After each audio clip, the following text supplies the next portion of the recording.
Não, eu me classifico como uma pessoa extremamente honesta e mais inteligente e mais preparada do que os demais. Eu vou demitir um monte de prefeito, um monte de vereador do Brasil, que é basicamente um bando de parasita. E mesmo o preso, eu não quero mandar um preso para uma cadeia superlotada. Eu não quero mandar um preso para ser torturado na cadeia. Eu quero que ele fique numa cadeia, preso, cumprindo uma pena. Não estou propondo nenhuma tortura. Por mais que alguns até mereçam, mas eu não estou propondo isso, não. Eu recebo hoje no radar o pré-candidato à presidência da República pelo partido Missão, Renan Santos, que é também fundador e coordenador do Movimento Brasil Livre, presidente do partido. Presidente, pré-candidato, seja muito bem-vindo aqui aos estúdios do SBT News em São Paulo. Muito obrigado, uma honra estar aqui presente, um fã aqui do canal. Então, enfim, vai ser um prazer trocar ideia com vocês. Obrigada por ter vindo até aqui, pré-candidato. Queria conversar um pouquinho sobre o cenário que espera o senhor para as eleições agora de 2026. O senhor é considerado um outsider, alguém fora do meio político, e se coloca contra essa polarização que a gente vem acompanhando com os números nas pesquisas entre o presidente Lula e Flávio Bolsonaro. Assim como temos também outros candidatos à direita. O que te separa desses outros candidatos para além de Lula e Flávio Bolsonaro? Bom, primeiro de tudo, a minha história. Como você descreveu, eu vim do movimento político, o Movimento Brasil Livre, que há mais de 10 anos vem lutando contra a corrupção, organizou as maiores manifestações que derrubaram a ex-presidente Dilma Rousseff, lutamos a favor da Operação Lava Jato. Quando o Bolsonaro chega ao poder e começa a errar, e a gente começa a ver escândalos acontecendo no governo Bolsonaro, diferente do restante da direita, especialmente dos pré-candidatos à direita, eu não passei pano, nem eu, nem o meu grupo, e nós pagamos um preço por isso. Ou seja, se está cometendo erro, se está roubando, se está agindo contra aquilo que a gente considera correto, não importa se você é de esquerda ou de direita, a gente vai bater. Essa sempre foi a nossa lógica. Naturalmente, nós somos um grupo mais à direita. Defendemos livre mercado, defendemos que a polícia tenha a condição de ir para cima dos bandidos, sem aquela turma dos direitos humanos enchendo o saco, mas isso não nos impede de, quando vê o erro sendo cometido no campo político que a gente faz parte, na direita a gente também bater. Isso diferencia do ponto de vista dos valores. Do ponto de vista das ideias, a gente está defendendo uma reforma muito profunda no Estado brasileiro. A gente percebe que o Estado brasileiro é dominado pelo que a gente chama de centrão. O centrão é absolutamente corrupto e isso está impedindo regiões inteiras do Brasil de se desenvolver. Eu rodei agora o Maranhão, estava rodando o Nordeste, é muito triste que eu vi ali. As pessoas continuam migrando do Nordeste para o Sudeste, para o Sul do Brasil e há um motivo. E o motivo é político e a gente quer resolver esse motivo para que o Brasil inteiro seja desenvolvido. O senhor não quer conversar com um eleitor mais moderado, então? O senhor se classifica como extrema-direita? Não, eu me classifico como uma pessoa extremamente honesta e mais inteligente e mais preparada do que os demais. Eu não vou ficar só no clichê. Porque as pessoas ficam só repetindo palavrinhas, jogando palavras ao vento. Ah, não, olha só, eu sou conservador, isso, ou o cara de esquerda, não, eu gosto do povo. Gosta de qual povo? O que é o gostar do povo do Lula? Quando você vai para o Maranhão, onde o Lula é muito bem votado, onde supostamente ele liga para aquelas pessoas, eu vi gente andando em cima de esgoto, dividindo comida com urubu. Eu não vi ninguém gostando de povo no Maranhão. Ao mesmo tempo, eu vejo os problemas no Sul-Sudeste, que a direita supostamente bolsonarista cuida. Ah, não, a gente resolve a questão da segurança. Resolve. Os casos bizarros envolvendo morte de mulher, morte de criança, assalto, roubo de celular continuam altíssimos. Então, os problemas não são resolvidos. A gente fica participando de discussões idiotas, né? Ah, eu sou verde e amarelo, eu sou vermelho, mas na prática o ladrão continua assaltando e você continua pobre. Então, eu quero resolver esse problema, eu quero ir para cima. E não vou perder tempo com rótulos. Por não perder tempo com rótulos, eu acho que eu sou mais efetivo em focar nos problemas. Qual é o estilo do eleitor que o senhor quer focar durante a campanha? Olha, eu não recuso voto, então eu não estou, vamos dizer, buscando o eleitor A, B ou C. Eu estou falando aquilo que é verdadeiro. Eu tenho comentado que eu vou fazer uma eleição de sincericídios. Ou seja, quando eu vou para o Maranhão, eu não vou fazer o que todo mundo faz quando chega lá. Ô, povo bom, olha, eu vou tocar aqui um forrozinho aqui. Nossa, olha essa comida boa. Não, eu vou falar, olha, aqui no Maranhão tá uma desgraça a vida de vocês. Vocês vendem o voto, eu falo isso pro eleitor. Você vende o voto e eu vou prender você se você continuar vendendo o seu voto. Eu vou virar político. Se você comprar o voto da população, eu também vou te prender. A gente tem que ter leis sérias se a gente quer respeitar a democracia. Em tese, nos manuais políticos, o que eu estou fazendo é perder voto. Mas o que eu vi foi outra coisa. Eu falei a verdade pro eleitor, eu tratei o eleitor de uma maneira madura, tratei ele como adulto, e o eleitor respondeu de maneira positiva. Falou, não, Renan, você tem um ponto, você está certo. Tanto que nos lugares onde eu cometo esses sincericídios, ou seja, onde eu falo verdades que em tese não se fala para o eleitor, as pessoas estão reagindo bem. Então eu rodo o Maranhão, assim como eu vou rodar agora Santa Catarina, eu vou rodar todos os lugares do Brasil falando dos problemas locais, inclusive dos problemas do eleitor. Porque o eleitor não é perfeito. né? A voz do povo não é a voz de Deus. No sentido de que o eleitor também erra, o eleitor também acredita em mentira, o eleitor cai em truque. E a gente precisa alertar o eleitor também para o próprio erro que ele comete. Mas o eleitor mais conservador, que pode ter o voto, né, no senhor, ele está preparado para algumas conversas, o senhor falou em sincericídios, né, algumas falas mais sinceras.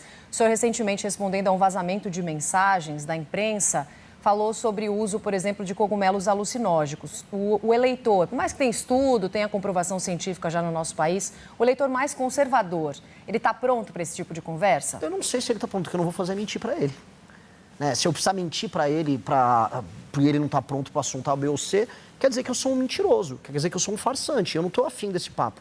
Como eu te disse, eu quero uma eleição em que as pessoas serão tratadas como pessoas, como adultos. Se eu for tratar como criança, eu vou inventar, não, na verdade, vazou uma conversa, mas era uma IA. Não, olha só, assim, uma vez eu tomei uma microdosagem para me ajudar a trabalhar mais. Muita gente no mercado financeiro, muita gente no Vale do Silício, o Elon Musk já fez a mesma coisa, e eu acho que eu fiquei mais produtivo com isso, inclusive gostaria de ver isso no SUS, tanto a psilocibina quanto o canabidiol do SUS. Não acho problema nenhum em tratar de sistemas. Eu não vou colocar o eleitor como um idiota.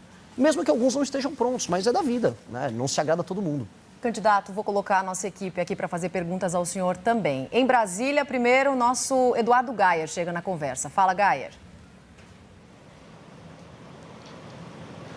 Oi, pré-candidato, bom dia, boa tarde já agora, obrigado pela entrevista. Queria ouvir um pouco o senhor a respeito de propostas. O senhor tem algumas propostas bastante ousadas, podemos dizer assim, como extinção de municípios, inclusive o senhor já chegou a falar sobre extinção do estado do Rio de Janeiro para formar ali uma cidade-estado. O senhor vai poder também me explicar um pouco melhor o que seria isso, mas muitas dessas propostas ou exigem mudanças na Constituição, o que por si só já precisa ter uma base no Congresso para aprovar. PEC é algo que demanda 3/5 de votos na Câmara e no Senado em 2 turnos. O senhor é um partido que ainda está começando, então teria de formar uma base, queria entender como seria isso. E a questão de extinção do Estado do Rio de Janeiro, tem gente dizendo que nem na Constituição dá para fazer, porque seria ferir cláusula pétrea, que é o atual modelo federativo. Então o senhor teria a proposta, talvez, de uma nova constituinte? Como seria isso? Suas propostas, elas são factíveis de verdade no Brasil? Tudo bom, Gayer? Excelentes perguntas, né? Sobre os municípios e depois sobre o Rio de Janeiro. Sobre os municípios, o que eu proponho é a fusão de municípios. Isso é permanentemente plausível, não é cláusula pétrea da Constituição, você vai ter que alterar via PEC. Alterar via PEC, se eu precisar fazer uma reforma fiscal que todos os pré-candidatos a presidente vão precisar fazer, será via PEC. Se eu precisar endereçar boa parte das questões que envolvem alterações às leis penais, leis de processo penal, algumas delas terão que ser via PEC também. A real é que, infelizmente, a nossa Constituição, como ela abarca tudo, ela faz o que você tenha que fazer PECs, como você mesmo citou, para tudo. E o próximo presidente da República terá que fazer isso. Eu, assim, o farei. E eu acho que nós precisamos fazer um governo muito reformista que altere a dinâmica. E por que eu quero fundir municípios de maneira clara? A maior parte dos municípios brasileiros não se sustenta e são muito mal administrados. Município pequeno, que é mal administrado, tem baixos indicadores, números de desenvolvimento humano, números de saúde, saneamento básico, educação, tem que se juntar com outros municípios e ter um prefeito só e 9 vereadoras. Eu vou demitir um monte de prefeito e um monte de vereadores do Brasil, que é basicamente um bando de parasita. Isso precisa ser feito. Sobre a questão do Rio de Janeiro, que também é importante, não é extinguir o Estado, é algo que é previsto na Constituição, que é criar um outro Estado, que seria o Estado da Guanabara, que já existia antes, que seria, vamos dizer, uma autonomia, uma cidade com um status diferente, que seria um status de Estado, como já existe, por exemplo, Buenos Aires, ele tem status de autonomia na Argentina, Xangai, Pequim, Hong Kong, que tem status de autonomia na China, que é tratar o Rio de Janeiro, que ele já é visto internacionalmente como porta de entrada do Brasil para o mundo, com esse status, que o orçamento do Rio de Janeiro seja focado em tratar dos seus problemas de segurança de maneira clara, do município, né, desse município autônomo, como ele se tornaria, que ele possa focar em ser um polo de tecnologia, um polo de turismo, um polo de entretenimento, como é, por exemplo, Dubai, um espaço de negócios. Acho que o Rio tem esse potencial, infelizmente, não é atingido. A gente está vendo, inclusive, o Estado do Rio de Janeiro hoje decidindo quem vai assumir a Alerj para depois assumir o governo, ou seja, nunca termina nenhum governo, é um dos lugares, infelizmente, mais corruptos do Brasil. E sobre a viabilidade disso? Se eu saí de um partido político que foi realmente montado agora, em novembro, aparecido com 1% nas pesquisas.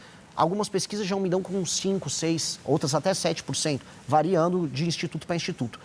Se eu chegar até o final das eleições com 50% mais um dos votos, significa que eu movi a sociedade brasileira ao redor dessas propostas. E se eu conseguir fazer isso, não só o meu partido vai ter uma base, mas outros políticos eleitos por outros partidos também vão ser eleitos com uma plataforma similar. E aí é uma questão minha de ter a habilidade de saber montar uma composição majoritária na Câmara e no Senado. Pré-candidato, agora a Vitória Bel, nossa analista em Brasília, também tem perguntas para o senhor. Pré-candidato, como o senhor mesmo disse, vocês estão tentando também fazer o partido crescer, até para tentar não entrar na cláusula de barreira. O senhor acredita que com a candidatura do senhor será possível um crescimento de quanto do partido? Quantos deputados, por exemplo, vocês conseguiriam eleger já nessas eleições de outubro? Obrigado pela pergunta novamente. Eu não faço muito essa conta, a gente também não montou, porque se eu ficasse preso nessa conta, eu estaria fazendo o que todos os partidos fazem. O que é? Os partidos entregam seus diretórios estaduais para algum político do centrão que tem dinheiro, ele fica com o diretório, autônomo, faz os negócios que ele quer ali e, em troca, ele nos dá um deputado federal para ajudar a passar a causa de barreira. A gente não vai fazer isso, a gente não vai negociar nossos diretórios e o nosso plano é eleger pessoas dentro da nossa plataforma. A gente tem um livro, chama Livro Amarelo, que é um conjunto de propostas que nós temos para resolver os problemas do Brasil, que é daí onde surgiram as propostas que o Geyer perguntou antes. E com base nisso, nós temos que construir essas propostas nos seus estados e ser eleitoralmente efetivo. Saiu uma pesquisa Atlas que mostra que o nosso partido é o quarto partido, com apenas 5 meses de idade, mais bem avaliado do Brasil. A gente já tem 5% da aprovação do eleitorado. Se isso se confirmar nas urnas, sem muito esforço a gente passa a cláusula de barreira. Então, o meu foco inteiro é construir um partido que seja uma alternativa para o Brasil. Não só através da minha pré-candidatura, mas também da pré-candidatura dos nossos governadores, candidatos a deputado federal e no futuro das nossas outras lideranças. A gente tem que ter uma tese para o Brasil, uma proposta muito clara para o Brasil e ela tem que ser forte. Porque se ela não for forte, mas o partido for forte, eu sou só um partido do centrão. Essa sopa de letrinha que tem um monte de nome por aí, mas não serve para nada.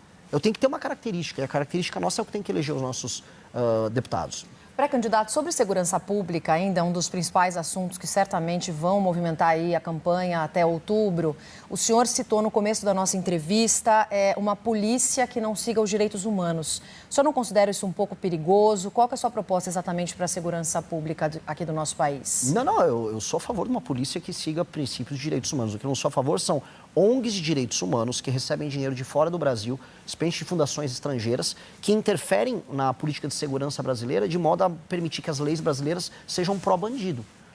Eu não acho que faça sentido a gente tenha, por exemplo, uma progressão de pena como a gente tem no Brasil, em que uma pessoa que comete crimes de maneira regular possa não cumprir a pena inteira dela. E aí, quando você vai discutir isso no debate público, vê uma ONG de direitos humanos e fala, não, mas isso está fazendo com que as cadeias fiquem superlotadas. Ora, que a gente construa mais cadeias, mas não que a gente solte um bandido que, sei lá, pegaram um caso agora de um homem que violenta sexualmente uma senhora de idade, antes tinha violentado sexualmente a própria mãe.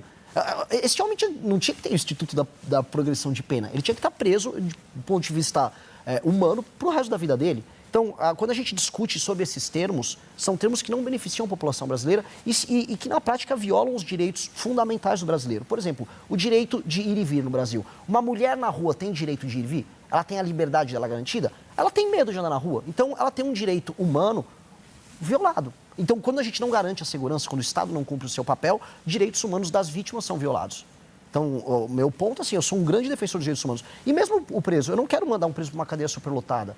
Eu não quero mandar um preso para ser torturado na cadeia. Eu quero que ele fique numa cadeia, preso, cumprindo uma pena. Uma cadeia digna, dando uma comida simples, que ele faça um trabalho ali dentro e pronto. Não estou propondo nenhuma tortura. Por mais que alguns até mereçam, mas eu não estou propondo isso, não. Pré-candidato, muito obrigada por vir aqui até o SBT News, nossos estúdios no Radar. Muito obrigada pela entrevista. Bom trabalho, boa campanha para o senhor. Muito obrigado, eu que te agradeço. Valeu pela oportunidade e um abraço a todos que nos assistiram. Fala, meus queridos, aqui quem fala é o Alan do canal Inevitável Cortes e no meu segundo mês postando cortes aqui no YouTube de figuras do Partido Missão e do MBL, eu faturei cerca de 25 mil reais ou um pouquinho mais de 4 mil dólares. E se você tem interesse em estar criando seu próprio canal de cortes, eu preparei um treinamento 100% focado mostrando o passo a passo para você estar conseguindo fazer seus cortes de figuras do Partido Missão e do MBL. Para acessar o treinamento é só clicar no primeiro link da descrição ou ler o QR Code que está aparecendo aqui no meio da tela agora. E se você gostou desse vídeo, não se esqueça de deixar o like e se inscrever no canal. Te vejo no próximo vídeo.